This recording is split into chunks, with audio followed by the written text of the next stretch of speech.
Hey guys, Ben here, and welcome back to another video on Supergirl Season 3, and today we're going to be talking about that end scene. So if you do go on to enjoy the video, please be sure to leave a like and a comment, and subscribe if you're new, so you don't miss any Supergirl videos later this year. So before this video starts, I just wanted to say guys, when Comic Con is on, I will be away, and I'll be in New York from the 19th to the 24th of July, and I'm going to be in New York City watching Melissa on Broadway in Beautiful, so I'm so excited. So if you guys are around New York, please be sure to say hi. Maybe you guys are even attending the show, and that would be so awesome if we could see some of you guys, because it was brilliant meeting some of you at the events recently in England, and I know a lot of you live in America, so you know, don't hesitate to say hi. But on the topic of Melissa, let's talk about this Supergirl Season 3 end scene. So wow, this was one of my favorite parts of the episode, and I love a little bit of mystery. Although there's not actually too much mystery to this, it was a very mysterious scene. The reason why I say there's not too much mystery, if you guys haven't read the articles online, they have essentially confirmed for season 4 that the TV show is going to be adapting the Superman Red Sun storyline, which is a very popular storyline. Although it only ran for a few issues, it is very popular. So we'll be talking about that because they have said they're going to be adapting that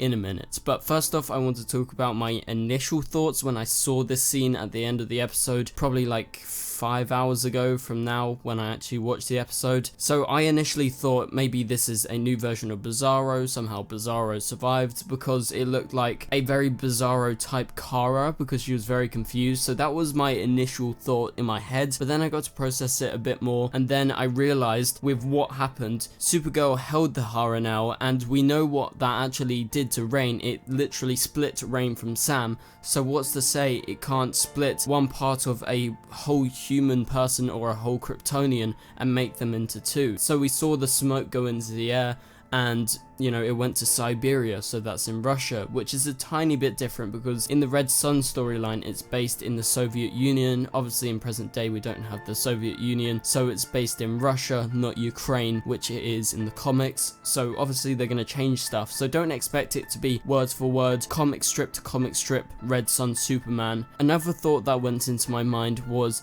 Power Girl. So we've been speculating about Power Girl for quite a long time, considering she is a big Supergirl character because she's the doppelganger of Supergirl, and obviously when we see that there is a different version, obviously we think, could this be Power Girl? Essentially what I think is going on, let me explain this. So I think for the sake of this video and for the sake of talking about it online, we should call her Red Daughter Supergirl, because you know, Red Sun, that's the comic book storyline they're adapting, so let's call her Red Daughter Supergirl. And I think how she has been created is the Haranel split the good and the bad from Supergirl, literally, and that resulted in her actually being separated and sent off to wherever that remnant of that Haranel actually went off, wherever that smoky thing, when it actually left the Haranel when Supergirl, Rain and Samantha were all holding it at the same time. I think she was essentially transported to Siberia.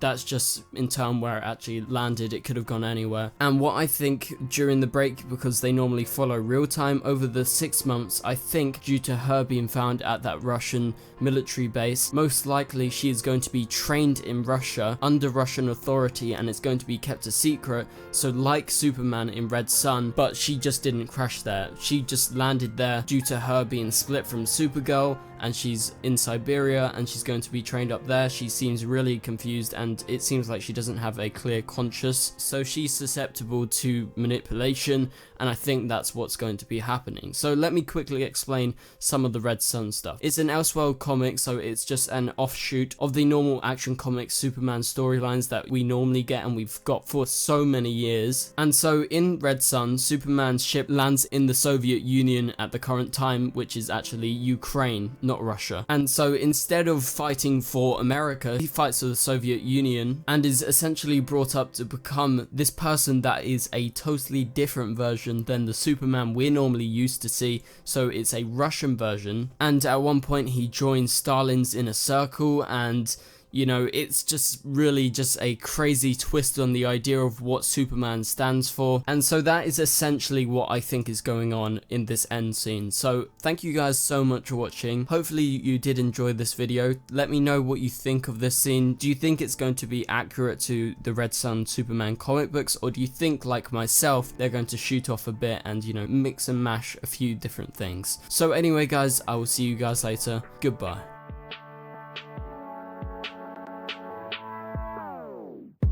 It doesn't make us strong, it doesn't make us weak. Tongue tied to service like shut